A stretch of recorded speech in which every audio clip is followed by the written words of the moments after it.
All righty, welcome back to another episode of Sports to Suits, where I highlight former athletes that are doing some incredible things in the business community. And this week is no different. We've got my friend Erik Swoope on the line today, where we're going to be talking all things sports, all things business, and then also where he's at in his journey today. So, Erik, thank you so much for joining in. Thank you so much for having me. I'm excited to be here and let's get this thing going. I know, and we have not spent a ton of time getting to know each other. So I am also learning. So we're just going to see where this conversation goes. If anybody, whenever you jump in, feel free to ask questions or to pop something into the notes. Would love to hear where you're watching from. We have people from all over the world that watch this show. So Amazing. always excited for that. So Erik, why don't you share just a little bit about your background as people are popping in? Cool. So, brief background on myself. I'm originally from Southern California, born and raised. I went to a prestigious high school called Harvard Westlake, where that was where I kind of got my first intro to, I would say, socioeconomic differences, right? I had been around different cultures, just being African American, but this was my first time being around folks that were in such a high tax bracket that it just opened my mind to, quite honestly, the possibilities. And the coolest thing about the school, despite talking about that, was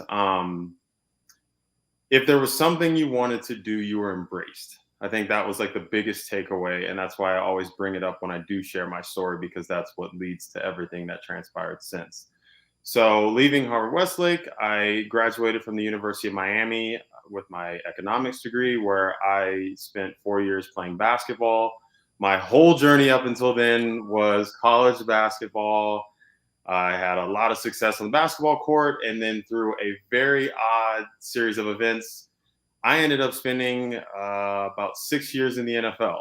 So, it's a With long, no former training, with right? no former training. To put in perspective, I didn't even know that there were 11 folks on both sides of the ball, didn't know the positions, never worn a helmet, none of that stuff. So, to put in perspective, it was like, when a fan is watching the game, like, put me out there. I bet I could do it better. It was like one of those kind of scenarios where So it was basically you getting pulled from the stand saying, here's your helmet, let's go. exactly, it was basically that. I walked into a new industry with no prior experience and just a lot of naive optimism. And the cool thing about my journey is when I left the Colts, I joined them in 2014. When I left the end of the 2017-18 season, excuse me, 18-19 season, um, I was the last person of the 2014 draft class to still be there. So I had seen all the highs and lows of what happens. And now I'm currently working partnerships for Heroic, a new health and wellness startup. And it's been a wild and fun ride. So I want to start back at the beginning. So let's talk about, did you always play basketball in like high school, and was that just your sport of choice, or did you kind of do all sorts of different sports? So growing up, high school, I did solely play basketball. But growing up, I did basically everything I could get my hands on. Everything my parents basically were allowing me to do. Let's put it that way. My first love was soccer by a long shot. I was a big Kobe Jones fan and an LA Galaxy fan. And basketball was my opportunity to socialize with my older brother. It's just the two of us. We were very close, and my father as well. We bonded over basketball. So I found myself kind of wanting to do that, to be one of the boys in the family. And I also ran track. I did gymnastics. I did Oh my cotillion. goodness. I did a little bit of, I mean, literally anything. I tried to get into baseball. It was too slow, so I ended at T-ball. But pretty much anything I could try, I tried. And actually, what led to my basketball journey was I tried out for club soccer and club basketball. And it was a very simple, simple financial decision. So the AAU circuit for basketball was a free tryout. The soccer Nike Premier team in Southern California was $180 to try out, and at the time we didn't have $180 to invest in a team. So It's an expensive journey. So we've got Adam Mitchell. Shout out to gymnastics. So I was a gymnast. Adam, I believe, is a coach. Gymnastics. So if you are listening and you are thinking about getting your kid in a sport, gymnastics is a great opportunity to just get them exposed and get them all sorts of different skills straight out of the gate. So I'm a huge fan of getting kids in gymnastics super young to just get them in that sport because it helps with any other sport for sure. So, okay, going back. So you basically basketball was the choice because soccer was just an expensive option that was not an option for you at that time. So you started playing basketball. Mhm. And how did that go? So it started slow. I put it that way. I was not as hand-eye coordinated. I was more foot-eye at the time. But I'll just say, as I got older, so I started doing travel basketball. That would have been at 11, going on 12. And the one thing that I noticed and was pretty obvious is at 12, I was 6 foot. So it was pretty clear that So maybe gymnastics would not have been. no, unfortunately, might not have been the best decision at the time, but I did try and I did love it. I just grew so fast. But yeah, so I was a very tall young kid. I thought I was going to be like 6'9", 6'10". I'm 6'5". But yeah, so travel basketball, the big thing that happened very quickly is I started traveling all around Southern California, doing tournaments in these different areas. I knew my first goal when I was a little kid was I wanted to be a freshman on varsity. That was like my big, lofty, one-off goal. I'm going to do this. The way I'm going to do it is AAU basketball. So the thing that I chose to do, which led to a lot of brilliant opportunities, was I always played at least 1 to 2 years up. So I never played with kids my age. I was already big, so it kind of, naturally flowed. But my thing was, if I can beat people that are older than me, because I spent all that time playing with my dad and my brother at like men's leagues and stuff like that, that if I continue to do this, then I will always be one step ahead of those that are my age. And which just sounds crazy, but I came up with that idea at 10, 11, 12 years old. This is something I want to do. And You were committed. Like you I was, were you yeah. were going. Well, the blessing is being in Southern California, you were watching the Lakers. You're watching some of the best basketball played. So it's very inspiring as a little kid when you're seeing champions literally in your backyard, for lack of a better phrase. And as a kid, you're like, I want to try and find that. I want to try and see if I can make that my journey. So that's how I started. And very early on, I got on with a travel team called Team California at the time that had a laundry list of the top players in the country. And I was the 6th grader on the 8th grade team. And my biggest, I would say, like claim to fame at the time was I dunked a basketball at 12. Yeah. At that time, I was about 6'1", so I wasn't crazy tall. But Adam's popping back in here. Don't hate on tall gymnasts. He's 6'1". okay, fair enough. I tip my hat. But yeah, so I dunked a basketball a week before my 13th birthday. And at that time, I was playing about 6 games a weekend, every weekend, year round. So I was very, very busy. And basketball was definitely seeming like something that could take me somewhere.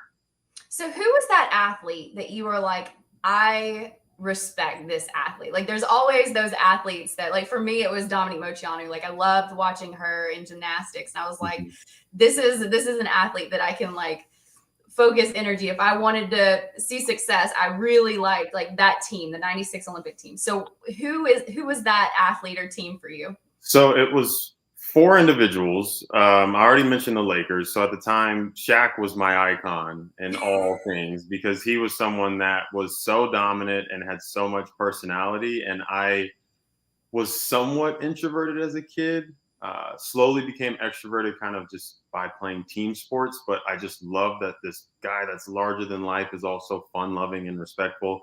And then seeing Kobe Bryant's journey very early on, I got to see him go through his highs and lows. But 2 individuals that were actually a lot, I'd say, bigger from like a year-round standpoint were Venus and Serena Williams. My family, they're big tennis fans. I never got into tennis, but we started watching them as early as possible. There were these two young kids from Compton, and we're like, wow, again, local talent doing amazing things. So between the four of them, there was always a reason to want to like get out the house and go play, whatever that is. Go play, go be with my friends, go compete, try and be better than them. And I would say, between that and just the support I had from my parents, those were definitely the driving forces.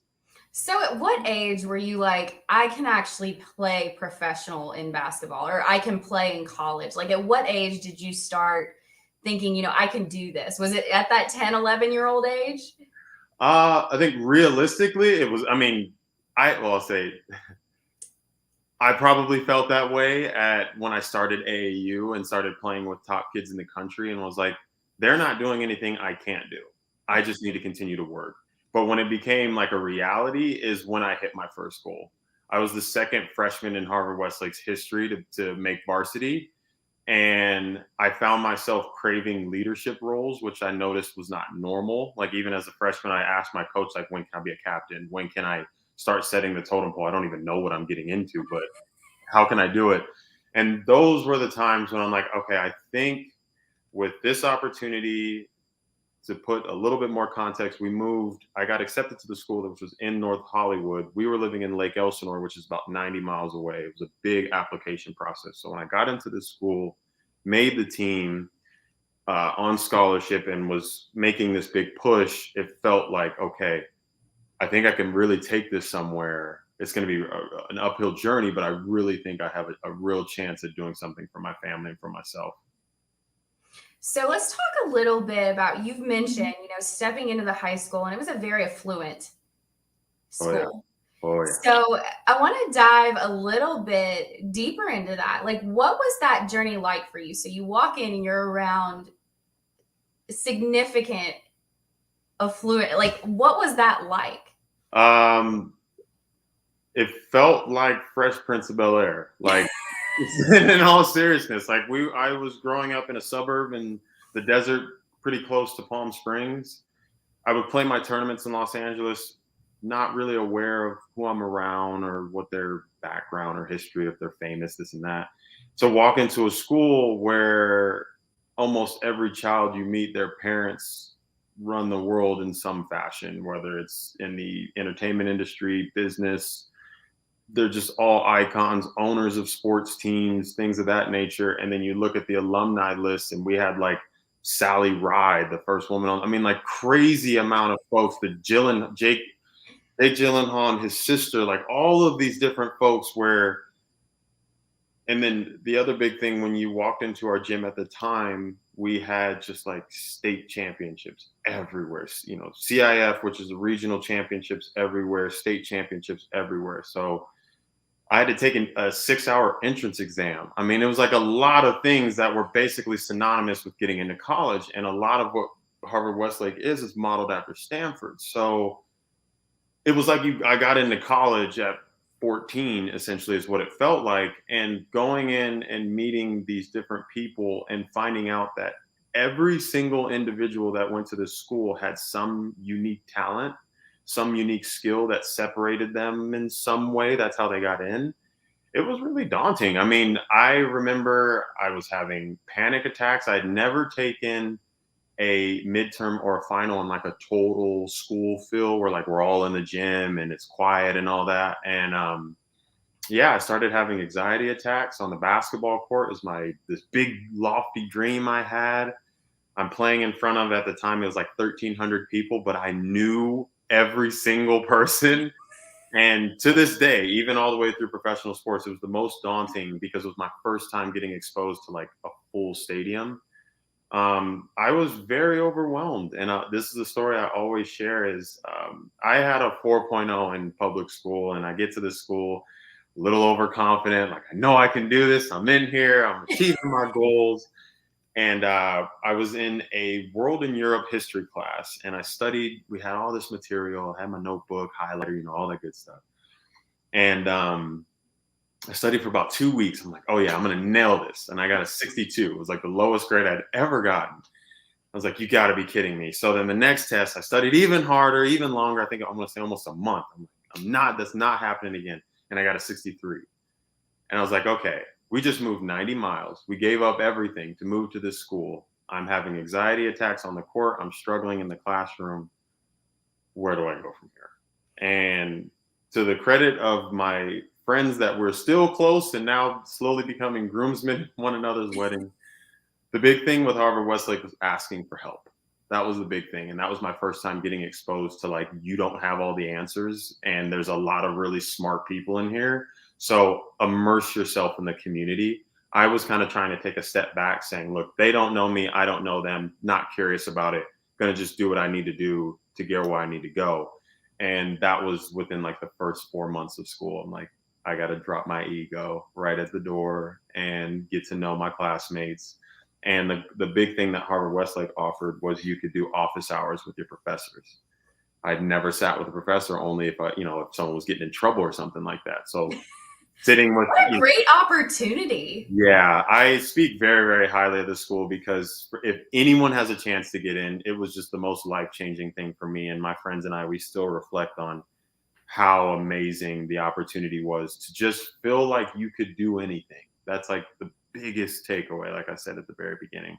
Well, and it sounds like you developed mentorship. So you developed quickly like mentorship. You had exposure to things that you had not been exposed before. Like, how important is mentorship and exposure as a young kid? It's everything. I mean, for folks, I was blessed to have a 2-parent household. I've been around grandparents, great grandparents. So mentorship has been since the moment I was born. There was someone within the family I could lean into, and then that led into friends and professors and stuff of that nature. But as a human, we're just going about this journey with the only thing we know is we're all suffering in some capacity. And the unique and amazing thing about it is you find out that what you're dealing with, most likely I'm dealing with, just is through a different lens. And that mentorship, having someone you can lean on, having someone you can speak to, confide in, and knowing that the information that you're receiving is open, honest, and quite honestly blunt, because a lot of times we want people to tell us we're doing great, we're doing all the right things, when in reality, that inner voice is saying, you're not doing whatever it is that you're trying to do, whether that's a big goal or just habits around your daily practice. But that, I think, is one of the biggest things to kind of help generate that positive internal dialogue for sure. I just posted about this morning, like the whole ghosting thing, like that we've got to have those tough conversations as leaders. It's okay. Yeah. It's okay to have those tough conversations. So let's talk about, it sounds like your biggest like shock factor was going into high school because of Harvard Westlake and how it was. But what was the transition like going from high school into college? So high school into college, I decided to go to University of Miami because I wanted to somewhat channel the same experience I had. Originally my dream school was USC, and Miami basically is the USC of the East Coast. And I wanted to rip the Band-Aid of having family and all that stuff around. And my big lofty goal at the time was, if I could play ACC basketball, I'm actually good at basketball. That was like the next step for me. Was I felt the ACC was the best basketball available at the time, coming out in 2010.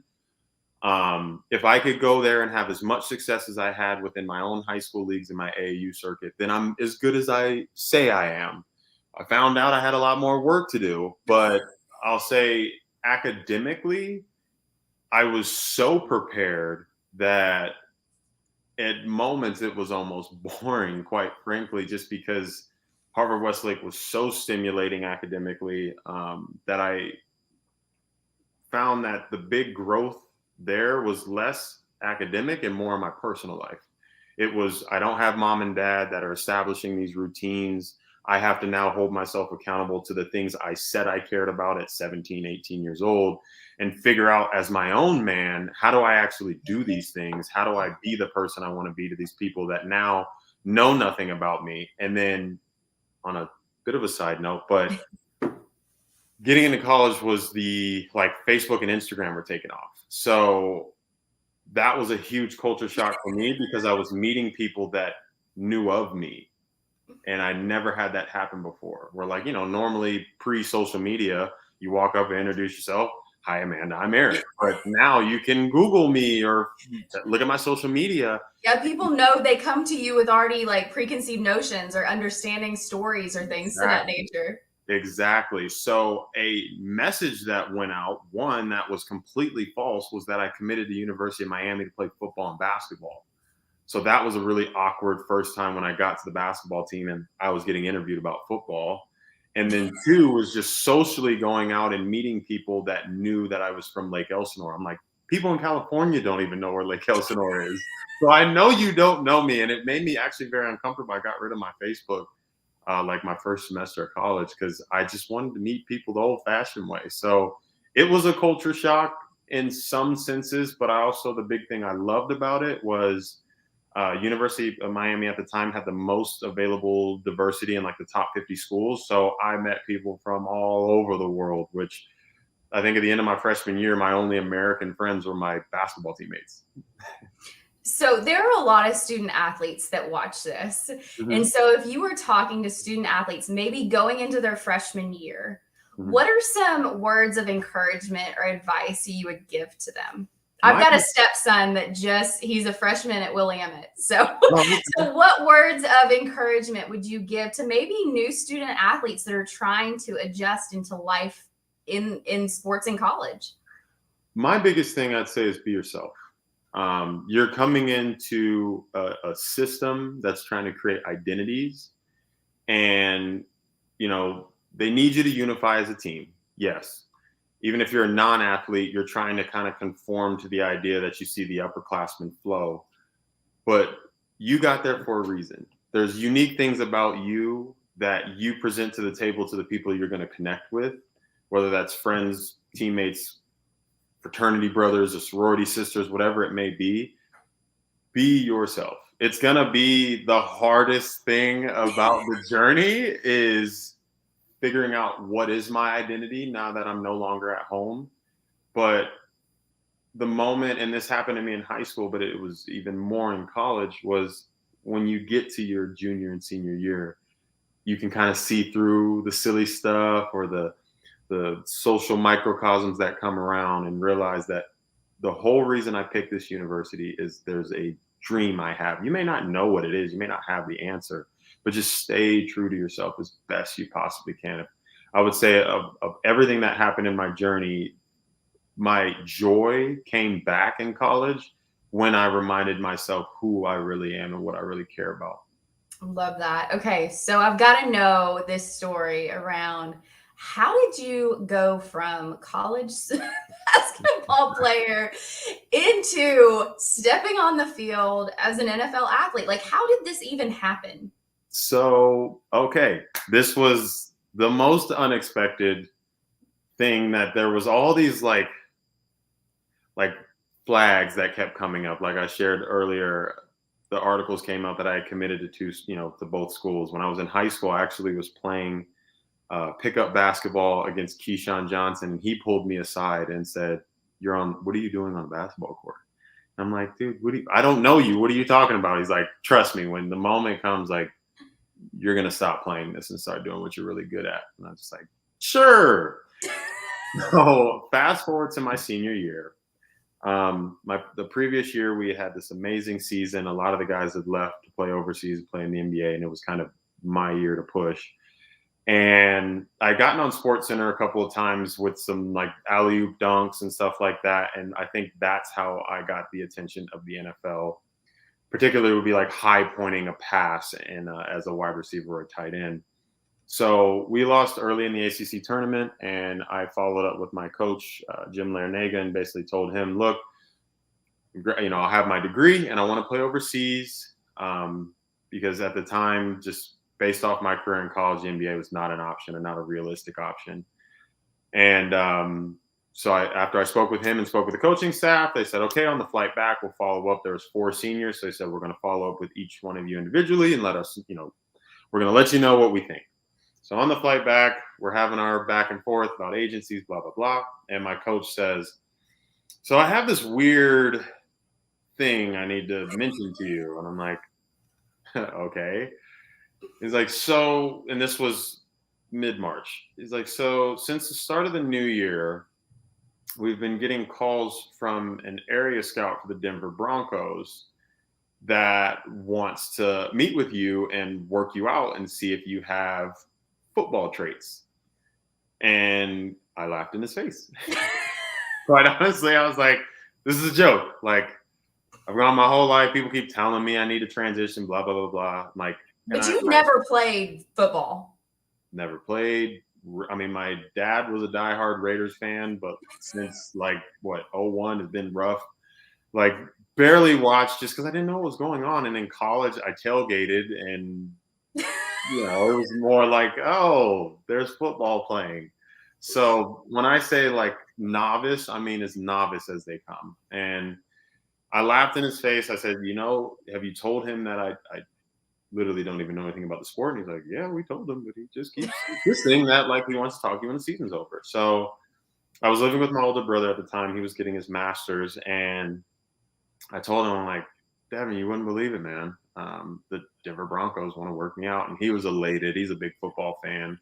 And they had just, I think that year, Peyton Manning was there, and they had just lost in the Super Bowl. So he's like, you're going to go play for Peyton Manning. Like, how cool is that? And I'm like, pump the brakes. I don't even know if but he was living vicariously at that point. He was. He is excited. He's my biggest supporter and the person who holds me most accountable. But I thought about it for about a week, and I had gone back to my basketball training, and I was like, it's just so interesting because it'd be a chance for me to still be around family, continue to play sports, and maybe I should listen to what I've been hearing from some reputable folks who have said maybe I should consider this. So the day I reached out to the Denver Scout was Miami's pro day, and I did not want to participate in their pro day because those guys had put their whole life into that, and I felt like it was really disrespectful if I just hopped in and was winging it to these guys that have earned that opportunity. So I said, no chance. I don't want to be in the pro day.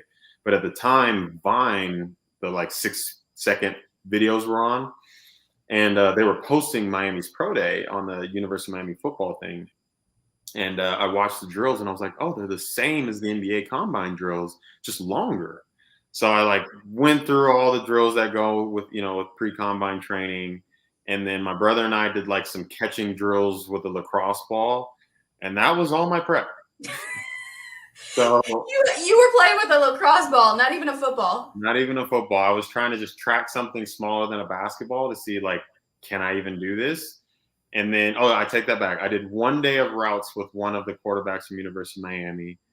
And I was like, all right, let's go wing it. And so we met up. We did a full pro day, which was bench press and 40-yard dash and all these things. He had to show me how to get into my position. And everything I did that workout, on top of the fact I caught every single pass, would have made me one of the top tight ends coming out.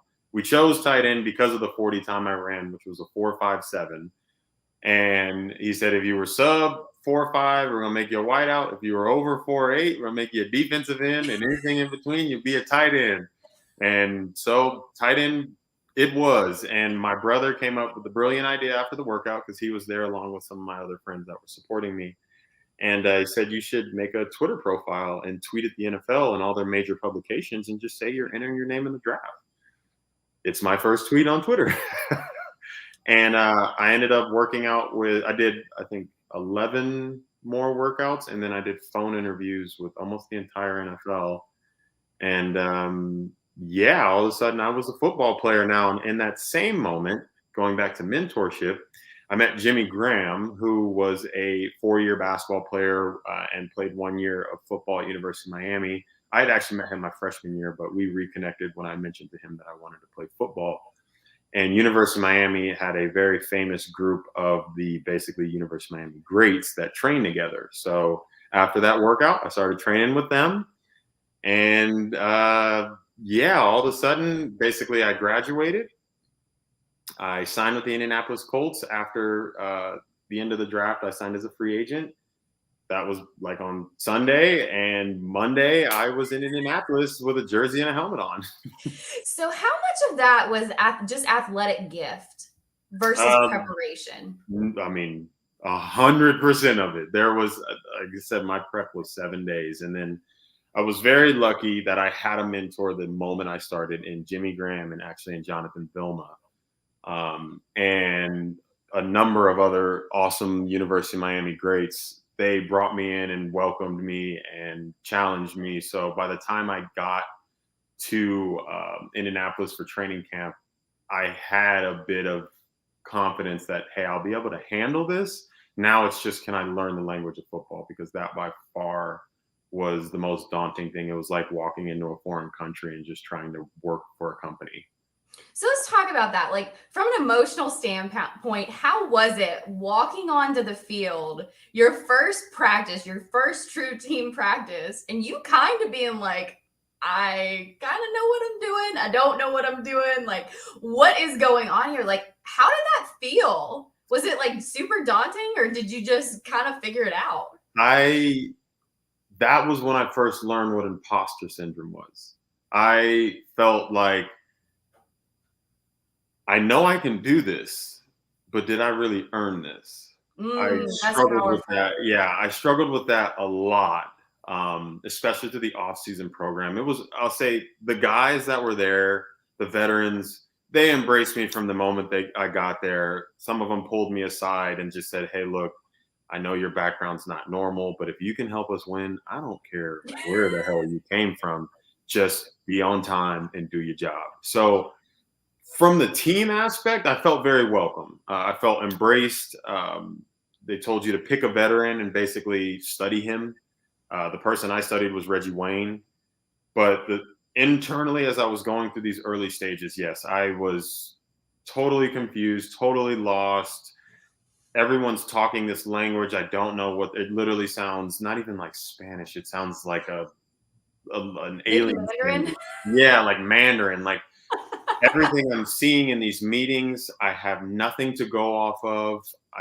There's these, everyone's talking about all these different things and talking about the previous season and their college seasons. I have no reference points. I have none of that stuff. So I pretty much was just confused. Didn't really enjoy it all too much, but I was so excited about the newness of it and the challenge that, like, if I do this, I know I will never give up on myself in life, just in life. That was my big thing. Like I said, if I can do this at the highest level against the best athletes in the world, having no prior experience, then I know whatever transpires in my life from here on out, I will have a system that I can fall back on to remind me that, like, even when it looks bad or daunting, I'll be okay. So I just tried as, I mean, it was by no means a smooth journey. Stuck to that and kind of just held that in my heart as I was going through the dog days of football. So you and I both share in believing the importance of mentorship. Why did you select the mentor that you did on that team? Uh, First and foremost, one, he had been on the team for 14 years. He was from University of Miami, so I had met other folks in that same category who were these amazing athletes and had this amazing dedication. But the main reason I had picked him was early in the offseason program. Again, he had been there so long, he didn't necessarily, for the non-football fans, offseason program is mandatorily optional. So when you're at that tenure level, you have a little bit more wiggle room, and he wasn't there early on. And to everyone I had kind of met within the team, he sounded like larger than life. Like he was this greatest of all time. Just wait till Reggie gets here. Like it's just, he's at a different level. So every day I'm like, is that Reggie? And I'm like, no, Where is he? Where is he? Where is he? where is he? And then he finally came in one day, and it was like I showed up for work at like 7, and everyone was just like on 10. Like everyone was so excited, vibrant. The coaches were kind of like walking with more pep in their step. I'm like, it's like a Tuesday. I'm like, why is everybody so excited?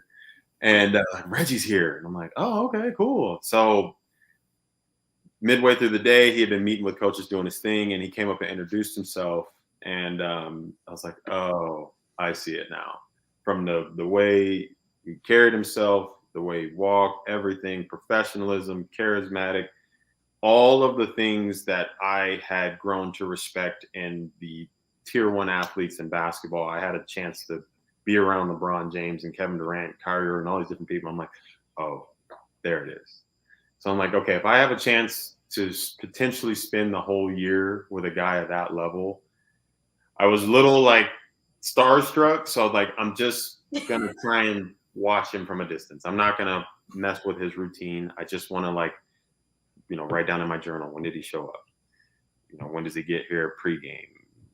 What does his notebook look like? Like all those little things. And then eventually we built a friendship, but that was kind of the big thing, is just this, he was like a myth. And then when it came to real life, he lived up to my expectations. And I just wanted to figure out, like, how do you stay in this career for 14 years? So translate that to business. So if you've got business leaders or entrepreneurs here that are like, maybe had mentors or business, meh, but like at that level, Mhm. translate it to people that may be looking for mentorship in the business community right now. I mean, shoot, it could be as simple as someone that you're working with, that you just like the systems in which they go about things. Like I'm giving this grand example because it's a sports example and it's exciting, but even down to, like I said, a work colleague, if it's your CEO, if it's a business icon where you can listen to their podcast and kind of get into the mindset of how do they get there. I think that's the big thing that's happening a lot in sports. And I've noticed it as I've started to listen to some business podcasts, is folks are willing to kind of share their ideologies. You can gain access to that type of content. And if you find someone that just, it doesn't have to be someone that like the world loves. If it's someone that you love and you have a connection with, and in your own context could call them your hero, start to study them. Start to maybe, with LinkedIn, you can track their progress, look to see It's what they do. crazy. Who Yeah. are those people in business that you're following right now? Biggest thing right now is I've been trying to track a lot of my former teammates and see kind of where they've gone. I'm really early in my process, so I'm kind of still And finding we'll the talk about help. that. Yeah. I've been studying industries. That's kind of been a big thing. I would say Professor Galloway, the Prop G podcast, was kind of like my first entry point from one of my close friends. He was like, hey, this is a good way to just start hearing business and start hearing that language, because kind of like with football, you just haven't heard it in a while. You have a business degree, but you just need a little bit of like a refresher. So I started with that podcast, just like once, twice a week, would just listen to some episodes, just hear folks I've never heard of, and I kind of was leaning heavy on him. And then I have some mentors from my Harvard Westlake days that I've been able to kind of confide in for some expert advice. And yeah, it's an interesting journey, but there's definitely So someone. let's talk about that. So you had a long, successful career in the NFL, and then what happened? Yeah, so my journey unfortunately ended with injury. I left Indianapolis having a bit of a intense knee surgery, and I was getting back to health. And then my journey actually came to a close. I broke my fibula and dislocated my ankle. It was very violent. And for the football fans who are listening, if you saw what happened to Dak Prescott, I think that was last year, is the same thing that happened to me. So I saw my leg going the wrong direction. And at that time, it was like everything I thought I could be or should be. Even though I had played as long as I had, I felt like I was still scratching the surface. And at that time, it was just like, what in the world do I do now? Am I even going to be able to walk? I didn't really have the greatest idea of what industry I wanted to work in, or what profession, or if I want to stay in sports or leave sports. Those thoughts were starting to arise because I was kind of bouncing around. I was spent training camp with the Raiders and with the 49ers and wasn't really finding a home. So the conversation was coming up. But it wasn't until that injury that essentially the band aid was ripped. I had to allow everything that had defined me to then be my past, which wasn't the greatest feeling by any means. But in a sense, is kind of what needed to happen in order for me to really step forward into what my next career plan was going to be. So, yeah, it's been an interesting journey so far. So you get injured, you leave the league. Mhm. Then what? Like, how was the healing process? Like, how was, because you're newly out of the league. Like, it's been what, a year? Coming up on a year. It hasn't even been a full year because that my injury was labor, or excuse me, not labor. It was Memorial Weekend. So So end of how was that journey? Like, just the whole year, like going through, this brutal injury, trying to take care of your body, trying to recover, then trying to figure out, what's life like outside of football and how am I going to get into the workforce? Like, what was that process like for you? so one, it was brutal, but I'll just, instead of just giving like a grandiose term, I actually started with just reading. That was like the biggest thing was I realized when I had removed sports from the conversation, my sense of identity was up in question. I would say not even identity, but my purpose. I had coached a high school football league prior to that injury and kind of dabbled with that. So I was like, oh, that's kind of interesting. Maybe that's where my starting point was. But excuse me, I was finding myself wanting to just get educated in what's going on in society. Sports is a finite bubble. And when you step out of it, out of that lens, you realize that, hey, while I was studying my body and taking and doing everything I possibly could to be healthy, folks were doing internships. Folks were traveling around. Maybe they've worked for two, three, four, companies. So I was like, okay, I can't worry about the race that they're on because this is my journey. And one of my mentors, he put it in funny football terms, but it was very legit. He's like, look, you have your degree, you've done decently, financially, you're not in dire straits. So essentially, you're not like backed up on the one trying to get out. You're more at like the 20-yard line trying to start your drive. So we need to focus on what is it you really want to do and how can you just get the ball rolling. So for me, that started with reading and journaling. I needed to stimulate my mind in a way that wasn't sports specific and then go back and do some reflection on like what has really been transpiring internally just to kind of help me figure out and get grounded as to where I want to go from here.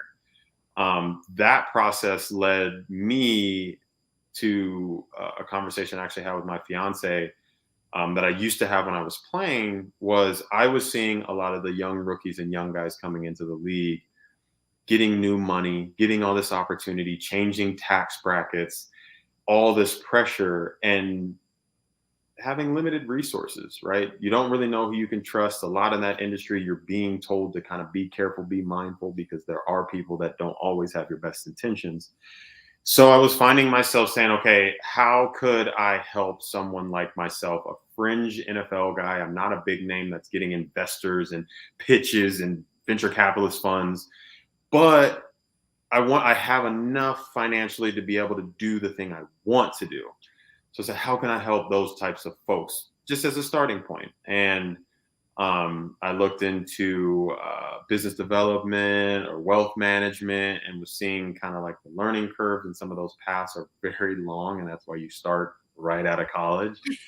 I was like, okay, went down that road, could be good, but I'm on the brink of marriage. I'm coming up on 30, want to start a family. That might not be my road. And the other big realm that came up for me was health and wellness. And that's what I'm now working in, which is I started meditating, going back to my high school woes of anxiety and all that. I started meditating and doing yoga my sophomore year of high school. And I continue to do it all the way through my professional career.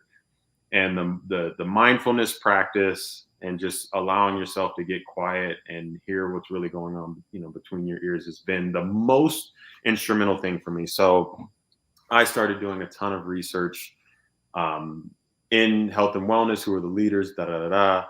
And going back to Harvard Westlake, I, through one of my connections, got linked to a CEO and a founder named Brian Johnson, he's creating a health and wellness startup that's all built around being the best, most heroic version of yourself. And it really resonated with me. So I feel very lucky because I was able to take a step back, do research in my industry. And then the biggest component that I had learned, because I was using the NFL resources to kind of start my career journey, was networking. It is That critical. Like, it's you've got to start your business networking yeah.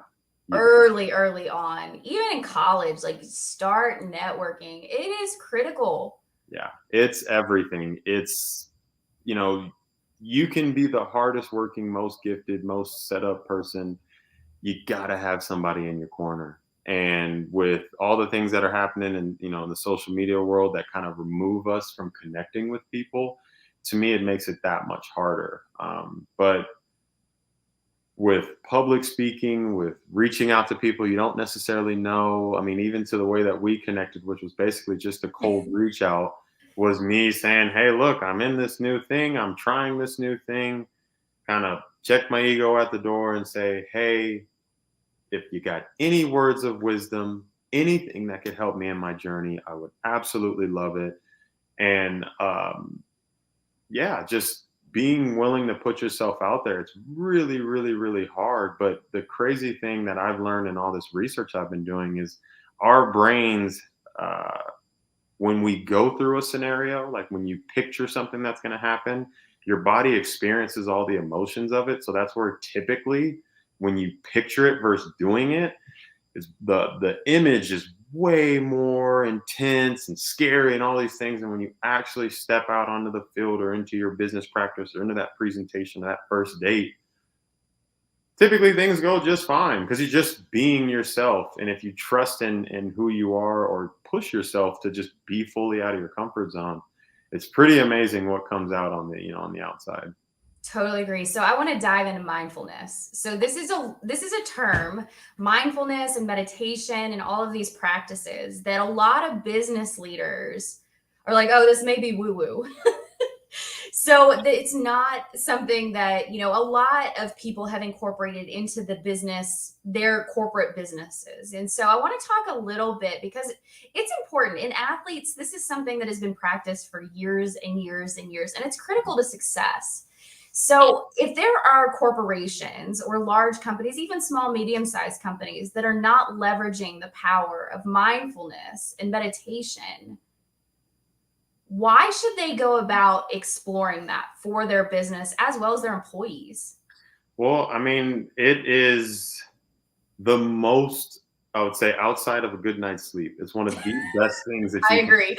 yes, it's one of the best things that you can do for yourself, for your creative instincts, for your overall morale. I mean, the big thing that gets, I would say, misconstrued when people try meditation or try yoga for that matter is I'm not good at it. Well, yeah, you just do it yourself if you are You're good just at starting it. out. We're Yeah, never good at anything that we just start out unless you have a natural gift, which was your football. yeah, exactly. But that's why it's called a practice because you're practicing it. And the concept that you could sit silently or in a semi-dimmed area and have no thoughts, it's never going to happen.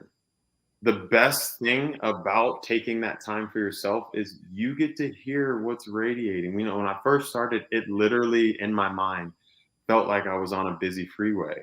And now it goes from a freeway to like a neighborhood street. It's still busy. I'm still hearing things still come in, but you start to become aware of the if then moments, right? You start to become aware of when a stimulus happens, you're aware of it's happening, and then you're able to move past it. Where so much of us, just when life is happening and it's happening at such a fast pace, you're just reacting to however your body feels at the moment.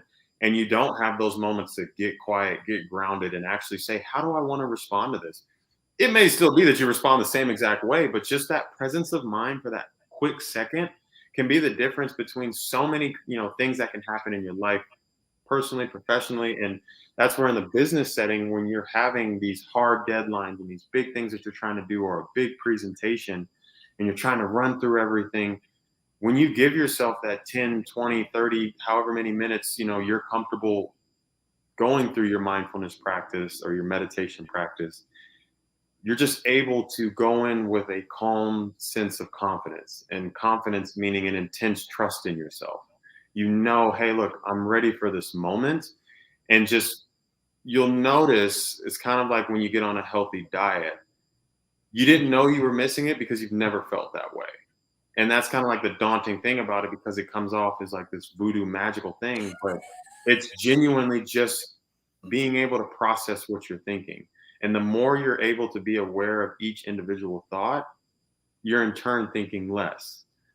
But it's a It's process. a great tool for Yeah. employees. Oh, I And love it. team building, like, I know that it's a little bit, it's just making its way into a lot of the conversations, but it's a great thing to incorporate as an option for your team.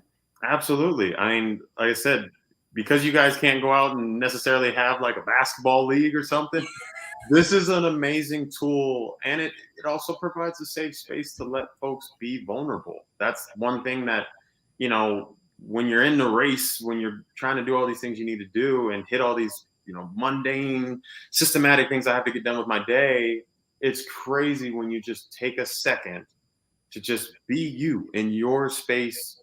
It can be loud, it can be this and that. But again, you have that opportunity to just get grounded in who am I today? What is happening in this moment? And how can I be the best version of myself moving forward? And it could be 60 seconds of just breathing. It doesn't have to be this like light candles and kumbaya. It doesn't have to be all that. You could be at your desk and just during your lunch break, take 5 minutes to just breathe. Just breathe and be aware of what you're seeing and what you're experiencing, and just reflect on it. See what happens.